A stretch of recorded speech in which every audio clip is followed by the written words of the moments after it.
Hello, I'm the Nostalgia Collector, and welcome to my Nerd Cave. It's been a while since I've done a video, but since it's July, Criterion's having their sale at Barnes & Noble. Figured I'd talk about Criterion before I do my actual pickup video, which I'm intending to do next week, or early next month, probably. Um, know that that's going to be a video. So, but before I get to that, I wanted to just kind of show off what I've got in the collection so far because I'm a big supporter of the Criterion Collection. I absolutely love this company. They put out some really great movies and they do a lot of really good work with the movies that they put out.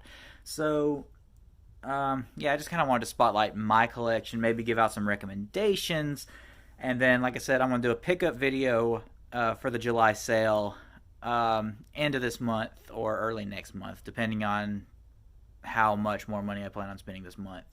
So, anyway, without further ado, actually, first, before I get into the collection itself, I do want to point out that if you get the opportunity to find a box set with a few of the movies in it, I would recommend going that route because that's always way cheaper. I did it this month also, but one that I wanted to spotlight is the Alfred Hitchcock Classic Collection.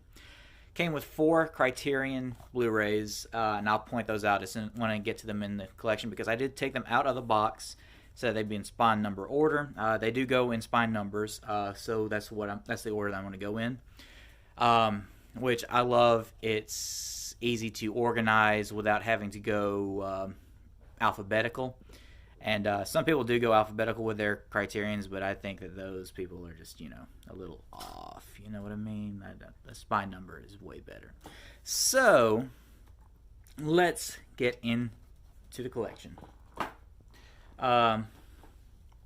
Spine order number 2 is like one of just the go-to Criterions to get. It is Seven Samurai, the epic samurai film from 1954, directed by Akira Kurosawa. This is one of the most influential movies of all time, and it is a must-have for every Criterion Collection owner and every movie fan in general.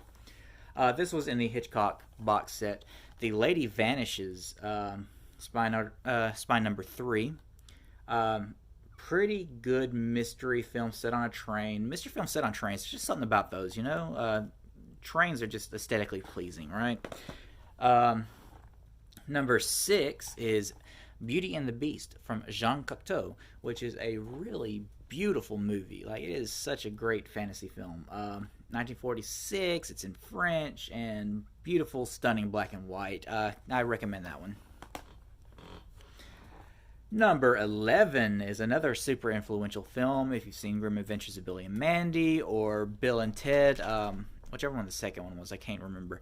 But The Seventh Seal from Ingmar Bergman. Also, rest in peace, Mr. Max von Sydow. One of my favorites in the collection. Like, this one you've absolutely got to get.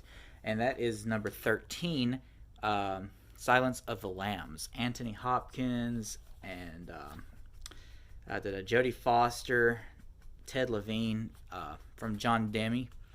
This is a great, great movie. Number 29. There's obviously a bunch of holes in my collection. This one kind of put Australian filmmakers on the map. Picnic at Hanging Rock. Pretty. I'm gonna have to rewatch this one actually. Like, I watched it, but I didn't really it didn't really stick with me like a lot of people say it does. So I'm gonna have to rewatch this one. But also, this one comes with the book off of which it's based. So, yeah, that one's worth getting. Number 37, Terry Gilliam's Time Bandits. A very entertaining adventure comedy. Number 51, another Terry Gilliam film, and probably one of my favorites that Gilliam's ever done, Brazil. This goes to show the fascism of bureaucracy, and it's great. This one was also in the Hitchcock collection. Number 56, The 39 Steps. What was this one about? I've watched it, but I can't quite remember. Oh, okay, yeah, this was actually pretty entertaining. Sort of pre World War II film from 1935. So yeah, that one's entertaining. Number 70, and this one actually comes as a surprise to a lot of people that know me, given that I am not a religious person. But The Last Temptation of Christ from Martin Scorsese. Willem Dafoe plays Jesus in this. Also has Harry Dean Stanton, David Bowie, Harvey Keitel, Barbara Hershey. This was a really good and intense movie. Sort of the alt temptation of the alt Passion of the Christ movie. Um, yeah, this is a really damn good movie though. Number 91. This is a great one for fans of classic sci-fi. Irvin S. Yeworth Jr.'s The Blob. This is Steve McQueen's first starring film from 1958. This is a really fun movie. I really want to get War of the Worlds. Spoiler alert for the pickup video, I cannot find War of the Worlds. So that one I'm probably just going to have to pick up in November. But I really want to get that so that I can do a double feature with that and The Blob. Number 95. I actually have not watched this one yet. I picked this up for cheap at Second and Charles, though, so that's why I have it. Because melodrama is not exactly my thing. I don't mind a good drama, but, I just have to be in the mood for it. But that's All That Heaven Allows, number 95. Like I said, I haven't watched it yet, so... this was a Hitchcock movie, but it's not included in that Hitchcock collection. But number 135, this was his first American film and his only Best Picture winner. That is Rebecca, which was a really good gothic, dark, sort of thriller drama type thing. But Laurence Olivier and Joan Fontaine, man, this was actually a really good movie. Yeah, so I'd recommend that. It does have a cheaper version of the Blu-ray available, but I would definitely go with the Criterion because they do a lot of damn good work on their restorations. This was actually a really entertaining movie. Well, I'm not gonna say entertaining because it's kind of bleak, but 151, and that's Traffic. Steven Soderbergh. It's about the drug war with the whole failing drug war thing that America has going on. So yeah, I'd really recommend Traffic. It's got a hell of a cast too. Actually, I'm gonna go through that. Don Cheadle, Benicio del Toro, Michael Douglas, Louis Guzman, Dennis Quaid, Catherine Zeta-Jones, among others. So yeah, by all means, check that one out. The first Wes Anderson film that I have on the collection, number 157, The Royal Tenenbaums. That was actually a really good movie. One of Gene Hackman's last movies that he did. Yeah, I would really recommend this one. Obviously, it's got all of Wes Anderson's regular players. Owen Wilson, Angelica Houston, Bill Murray, Ben Stiller. Just so many people, but it's a really damn good movie. The first Shakespeare film in my collection. Number 213. This would be Mr... Hang on one second. Yeah, Laurence Olivier's Richard III. I'm a big Shakespeare fan. One of the most, or probably the most influential writers of the English language. So all of Criterion's Shakespeare releases have been great. So yeah, Richard III, and like I said, Laurence Olivier is just fantastic in everything that he does. Of course, he's a Shakespearean actor, so... one of the most influential horror films, the French movie number 260 is Eyes Without a Face. I actually bought this at the last sale that I went to. I can't remember if it might have been in November. Yeah, it was in November. I went because Blu-ray.com had it jacked up in price. I'm like, oh shit, is it going out of print? So I rushed to Barnes & Noble and to pick this up. Turns out it wasn't going out of print. It was just Amazon's price jumped up for whatever reason. But yeah, Eyes Without a Face. But yeah, it loosely influenced the look of Michael Myers in Halloween. Really eerie movie though. So, oh shit. Yeah, let me just throw all my expensive Bouget Blu-rays. The second Wes Anderson film in my collection. Not my favorite by Wes Anderson, but not bad by any means. This is number 300. The Life Aquatic with Steve Zissou. Bill Murray has Jeff Goldblum, Angelica Houston, Kate Blanchett, Willem Dafoe, Michael Gambon. Noah Taylor, Sue. I don't know how to pronounce his name, but anyway, yeah. Anything Wes Anderson does, and all of his movies are getting released to Criterion, and you can get his Blu-rays cheaper, obviously, from elsewhere. But these have such great special features and essays written for them, commentaries. So about like go for the Criterion releases. They're just so awesome. But all of Wes Anderson films are great, and they're all being released to Criterion. So this is probably my favorite artwork in the collection, and that is such a cliche thing for a Criterion collector to say, but this is such a good artwork. And this is number 336. One of my favorite comedies of all time, Dazed and Confused. This one put Matthew McConaughey on the map, as well as Ben Affleck and a bunch of other actors from the early 90s. But yeah, this is Richard Linklater's. This is, to me, his best movie. I haven't seen all of his movies. There's a few in the Criterion Collection that I'm going to get, but this is my favorite Richard Linklater film so far. This is a cool release because it's another one that includes the book off of which it is based, and this is number 437, Vampire, super atmospheric gothic horror movie from the early sound years. It's Carl Theodor Dreyer's first sound film. I do recommend it for the visuals because it is, like I said, a very eerie gothic horror film. Kind of hard to like sit through. It's because it's really slow paced, but it's worth a sit through though. Very controversial film, actually. Number 466, In the Realm of the Senses. Not for children. Yeah, but, I mean, yeah, that's pretty much all I can say is not for children. And it's also very cliched of me to say for this one, I really do not like the case that it was released in. But it's number 476, and it's The Curious Case of Benjamin Button, which I actually have not watched yet for whatever reason, and I'm kicking myself because I actually like David Fincher's films. I'm a big fan of David Fincher. But yeah, Curious Case of Benjamin Button, and it's in a standard Blu-ray case for whatever reason. I think it was one of the earlier Blu-rays that they released, so that's probably why. But yeah, it just drives me crazy because it sticks out like a sore thumb in the collection. Number 496, another Steven Soderbergh film starring Benicio del Toro, Che, which is about the life and times of Che Guevara from Cuba, and it's in Spanish, so, you know, if you're not into, like,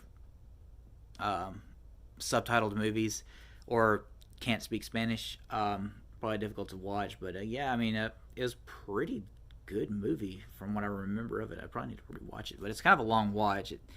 Like they had to release it on two separate Blu-rays, part one and part two. So yeah, part one's 135 minutes, part two's 136 minutes. So that's over 2 hours each. So yeah, you know, take it as you will. All right, there's a notification from YouTube. Okay, now we're getting into one of my favorite filmmakers in the collection. Number 551, this is Guillermo del Toro's first movie, Cronos. It's a loose vampire film. It has Ron Perlman. Oh no, Ron Perlman's in a Guillermo del Toro movie. No way. Yeah. But yeah, Cronos is a really damn good movie though. Oop. They're starting to stick together. Okay. This is a noir film with Burt Lancaster and Tony Curtis. I put it on and was doing something while it was playing, so I technically didn't watch it yet. This is number 555, The Sweet Smell of Success.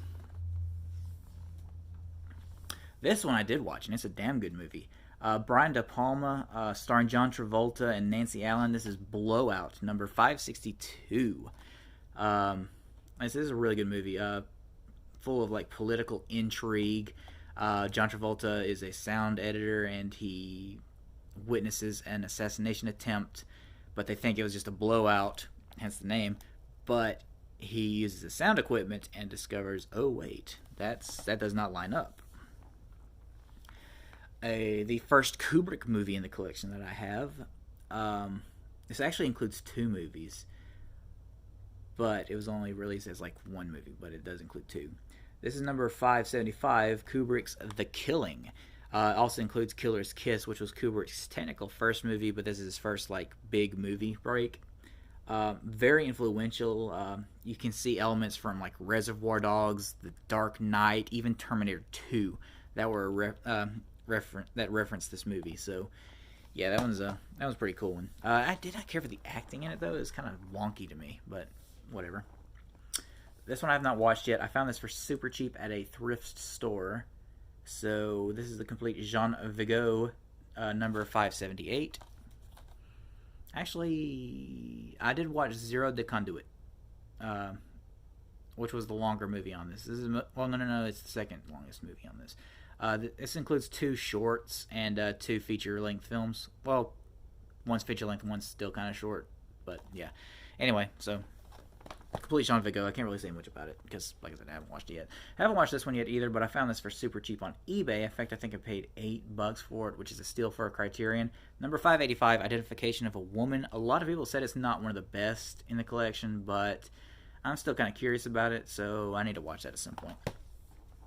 This one I have watched. I'm actually a big Charles Laughton fan. This also includes Bela Lugosi, who I'm also a fan of, and it's based off an H.G. Wells book, which I am also a fan of, Island of Lost Souls. This was the first Island of Dr. Moreau adaptation, and arguably the best, because I think there was one like the 70s or something, and then there was one in the 90s that was really terrible. Luckily, Richard Stanley came back and made Color from Outer Space, and that was actually damn good. But that's beside the point. Yeah, I really recommend Island of Lost Souls. It's super easy to watch at 70 minutes. Kind of fits in with the Universal horror movies, especially since it does include Bela Lugosi. But yeah, Dracula and Quasimodo both star in this one, so yeah, it's worth a watch. My favorite in the collection. It's actually one of my all-time favorite movies of like ever. Yeah, 1957, spine number 591, 12 Angry Men. I cannot say enough good things about this movie. It's the one where the jury are trying to debate whether or not a kid is guilty of murder. One guy stands against the rest, and he slowly convinces them that he's not guilty. And it's just such a great movie, and it holds up over time. It's definitely worth a watch. This one kind of frustrates me a little bit, since it was also released in a big collection. Spine number 594, Godzilla. The original. This also includes the American re-release of it, Godzilla King of Monsters. But it's got a really cool pop-out artwork, and I'm not going to get rid of this anytime soon. Partially because you don't know if it's going to go out of print with the collection release. But also because of like the artwork plus the spine numbers, you know. So, but yeah, super great movie actually. Like the first Godzilla movie was legit. Like they got silly in the sequels, but the first one was like a really good movie. This one I watched loosely. Like I was doing stuff while it was on, so probably need to rewatch this one also. 1964 is Mine 596, 3 Outlaw Samurai. Got this super cheap on Amazon a while back. Like I said, I need to rewatch it, but from what I saw of it, it was actually really good. Criterion has a lot of samurai movies that are just really damn good. So this one, another one that I'm kicking myself for having not watched because I'm a big fan of David Fincher. Spine 627, The Game with Michael Douglas and Sean Penn. Like I said, I haven't watched it, but everybody says it's great, and I do not know why I have not watched it yet. So that's thunder. So I probably need to bring my cat inside at some point. This one was also in the Hitchcock collection, and it was a really good thriller. The Man Who Knew Too Much. I really wish they included the remake somewhere in the Criterion collection, because it was also done by Hitchcock. He remade himself. So yeah, but this was the first English film with what's his name? Peter Lorre. Yeah, so like I said, it's a really good thriller. This one I did watch. Yeah, this is a pretty decent movie. Fritz Lang, Ministry of Fear, spine number 649. This is the one where he guessed the cake weight, right? Yeah. No. I'm thinking something else. I had to rewatch this one to remind myself. But yeah, everybody says that it's good, but not one of the best noirs. But So like I said, I need to rewatch that one. So can't really say much about it. This one. I can say about because this was a damn good movie. One of my favorite directors again, Guillermo del Toro. Number 666, which is no coincidence, is The Devil's Backbone. Ghost story that takes place in a Mexican orphanage, or is it Spanish? Either way, it's in Spanish. So I can't remember if this takes place in Mexico or Spain though. Yep, set during the final week of the Spanish Civil War, so it's in Spain. But God, that sounds terrible. Okay, yeah, so it's a Spanish horror movie. Really damn good though. The visuals are awesome in it. This one I love. I'm a huge fan of old black and white chillers. So Lewis Allen's The Uninvited, number 677. This was like such a good atmospheric horror movie. The scene where they just hear the crying downstairs still gives me chills. So yeah, one of my all-time favorite comedies, number 692. It's a Mad World. This one has such a stellar cast. Like if you were famous in 1963, you were in this movie. So yeah, it's fun to watch it and just like, hey, look, it's that guy, and hey, look, it's that girl. You know, it's like huge cast. Even the Three Stooges do a brief blink and you'll miss it cameo. So yeah, it's a Mad World, one of my favorite comedies of all time. This one is just one of the cheaper ones in the collection, which is why I have it. That's the only reason I have it. Yeah, not for children. It is number 695. Blue is the warmest color. It's actually a really good, like, heartbreaking romance. But like I said, it's definitely not for children. So, and the last one that was in that Hitchcock collection, Foreign Correspondent, number 696. Financial translation. Give me a second. I need to refresh my memory on this one.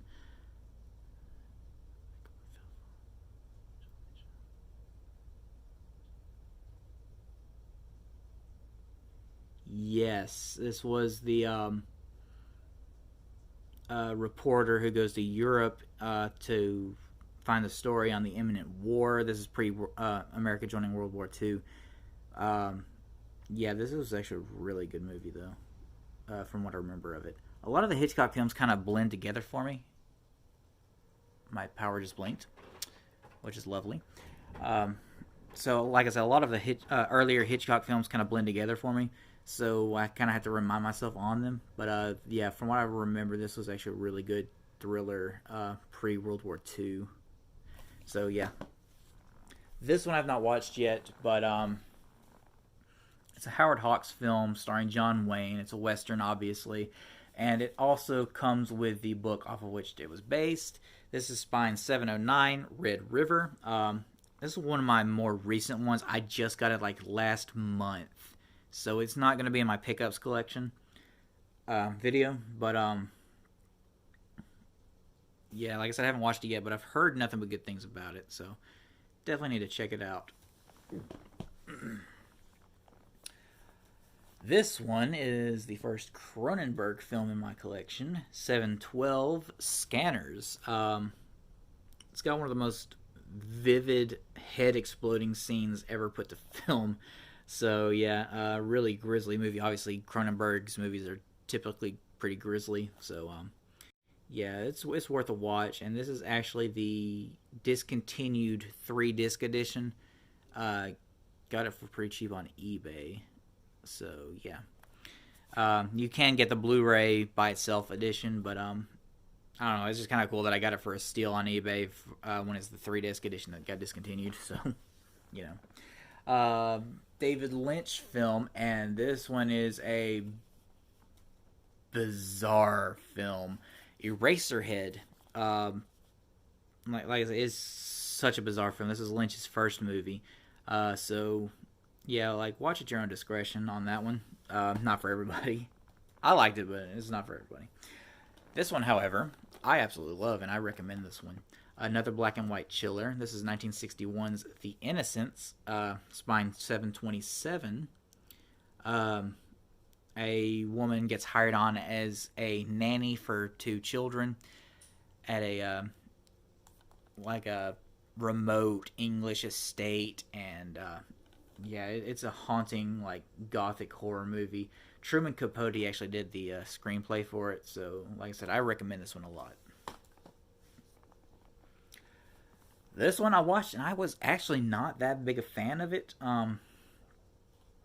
It's one of my more recent pickups, actually. Obviously before July, so it's not going in the pickup video. Frank Capra's only film in the collection, I believe, Spine 736. It happened one night. Like I said, I just wasn't that big of a fan of it. Like it supposedly invented the screwball comedy, and I don't know. Like I'm a big fan of screwball comedies, but this one really didn't do a lot for me. I don't know. Maybe that's just me though. But they really need to release more Frank Capra films in the collection though. Like It's a Wonderful Life. That one deserves a Criterion release, I think. This one is actually a really good movie. Spy number 745, Don't Look Now. Donald Sutherland and Julie Christie. Their daughter dies early in the film, and they wind up in Italy, and he starts seeing her around town, or who he thinks is her. So yeah, Don't Look Now is a really good thriller with one of the most awkward sex scenes I've ever seen in film. So damn good movie right here. Rest in peace, Robin Williams. Spine 764. Terry Gilliam's Fisher King also stars Jeff Bridges. Robin Williams plays a homeless man, and then a radio DJ played by Jeff Bridges finds him, tries to help him fix his life. But Robin's convinced that he's being chased by the Black Knight. And he's trying to find the Holy Grail. It's just it's a wild movie, but it's really good dramatic comedy. Deborah Hill produced it. Wow. Deborah Hill frequently works with John Carpenter, so I did not realize that she produced this one. So yeah, Fisher King, check it out.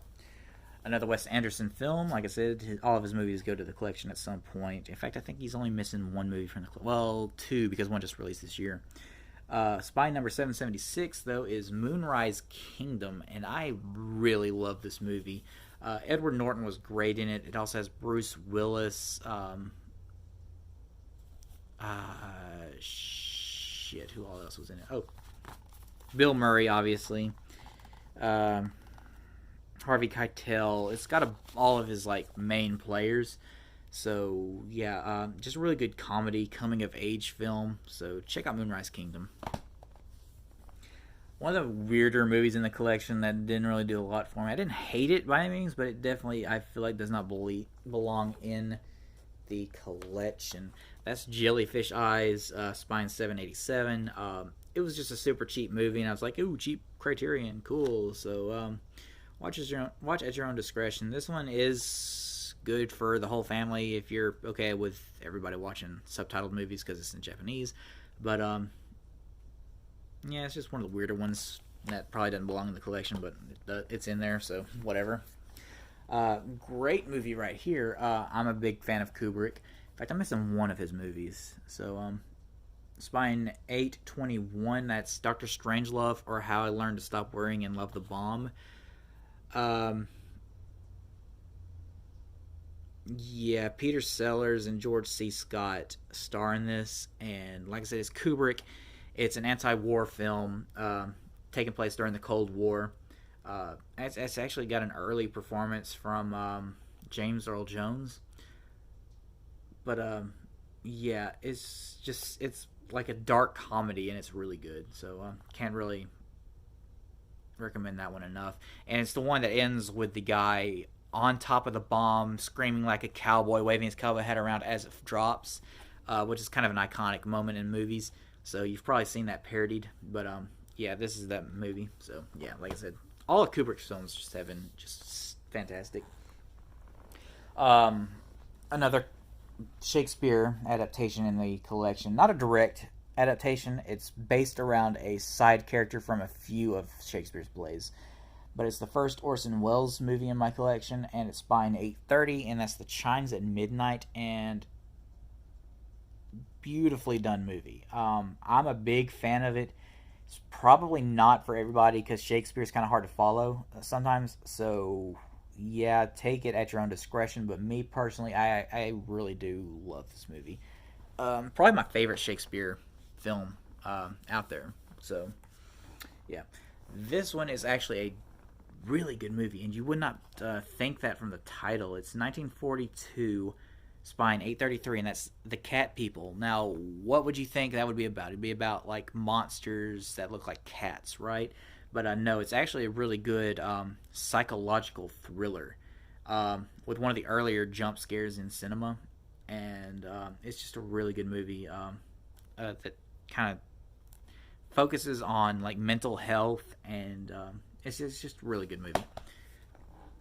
The first Coen Brothers film in my collection, Spine 834, and I think this is actually their first film they ever did, and that's Blood Simple. It's sort of a Western noir film, and like you can see from this movie where they come from in a lot of their other later movies.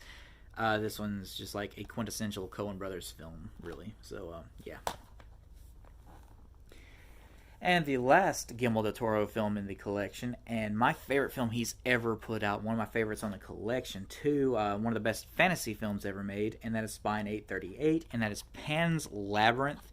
Also takes place in the Spanish Civil War, but it is such a good movie, and it's honestly really scary, if I'm being honest. Like, the Pale Man scene was just creepy as shit. So yeah, that one's highly recommended by me. This one is a really good coming-of-age film, based off a graphic novel, and it's an early, well, not necessarily early film with her, but young Scarlett Johansson's in it, Steve Buscemi, Thora Birch, excuse me, and that is Ghost World. This is a really good coming-of-age, just graduating high school type film, so that one's worth checking out, I think. This is a quintessential sci-fi film that I watched and want to rewatch to absorb it more. It's a Soviet Union made film from Tarkovsky. Spine 888, and that's Stalker. He's also got Solaris in the collection, which I don't have yet. So he's like the quintessential guy to watch if you're big into like sci-fi films. So yeah, it's like, from what I remember, it's worth checking out, but I need to rewatch it again so I can absorb it more. Another David Lynch film, and I actually have not finished watching the series yet, so I need to finish watching the series before I actually watch this one. But this is Spine 898, and that's Twin Peaks Fire Walk with Me. Like I said, it's the prequel to the Twin Peaks series, which I started, and I think I just got to season 2, but stopped watching for whatever reason. I need to jump back into it at some point before I watch this. So yeah, I've heard it's a pretty decent movie based off the show, and I like I said, I just need to finish watching the show before I watch it. Excuse me, just a second. Had an itchy spot on my arm. All right, another Kubrick movie, not my favorite of his, but that's just from me personally. Because I like genre films, sci-fi, horror, stuff like that. But it's still a good movie nonetheless. And that's Spine 897, Barry Lyndon. Really good, really long, dramatic movie. Yeah, 185 minutes. So take it at your own discretion. But yeah, I mean, like I said, it's a good movie, and it's a beautifully shot movie. Just not one of my favorites by him. So this was actually a pretty damn good movie, and it kind of turned me around on Kristen Stewart. Like, she's actually a damn good actress when she wants to be. Just Twilight really fucking sucks. Spine 899, and that's Personal Shopper from Olivier Assayas from 2016, and it's a really good movie. They have another movie in the collection together, Clouds of Sils Maria, I think is the name of it. I don't have it yet, but I'm actually wanting to pick that one up at some point. So yeah, Personal Shopper is a really good ghost story. So it's kind of hard to hold my phone, so my wrist is kind of popping. All right, we're getting down to the nitty gritty now. We're almost to the end. Spine 903, Terry Gilliam's Jabberwocky, which I think was his first solo film after Monty Python. I really enjoyed this movie. It's sort of a zany, wacky fantasy comedy. But I think it's worth a watch. 1977. Obviously, it's based off the Lewis Carroll poem from Alice's Adventures in Wonderland. But like I said, I honestly really enjoyed this one. So yeah, if you're a fan of Monty Python and Terry Gilliam in general, just check out Jabberwocky. This is one of my all-time favorite horror movies. One of the most influential horror movies of all time, and it's by 909, Night of the Living Dead, from George A. Romero. May he rest in peace. But I can't say anything that hasn't already been said about it. And honestly, you can watch it for free anywhere because it's a public domain film. You can literally watch it for free on YouTube. But check it out. And if you want the Criterion, if you want to buy it in physical copy, this one's the best physical copy that you can get. Is a really good restoration of it. So, Night of the Living Dead. Another one of my all-time favorite films of all time. This is by 948, and I actually really like the release for this, in the case that they put it in, and that's The Princess Bride. It's done in this storybook case, and that's really cool. But yeah, I cannot recommend Princess Bride enough. It's just such a damn good movie. This is my go-to depression movie. Like if I'm ever feeling down and out, I'll turn to this movie and watch it. But yeah, this was during Rob Reiner's heyday, back when he was doing stuff like Spinal Tap and Stand By Me and Misery. This was one of the movies that he released during that time period, so check that one out. This is actually a pretty decent noir film. Really short movie, though. It's 69 minutes. 1945's Detour, Spy 966. One of the cheaper ones on Criterion, so I do recommend picking it up just to check it out. You know, if you're into noir, it's a good one. Okay, and the last one in my collection for now, until I do my pickup video later this month. This was actually one of the first ones I ever went to the Barnes & Noble sale last year. Last year was the first time I actually started hitting Barnes & Noble to go to their sales. I picked this one up as soon as it was released.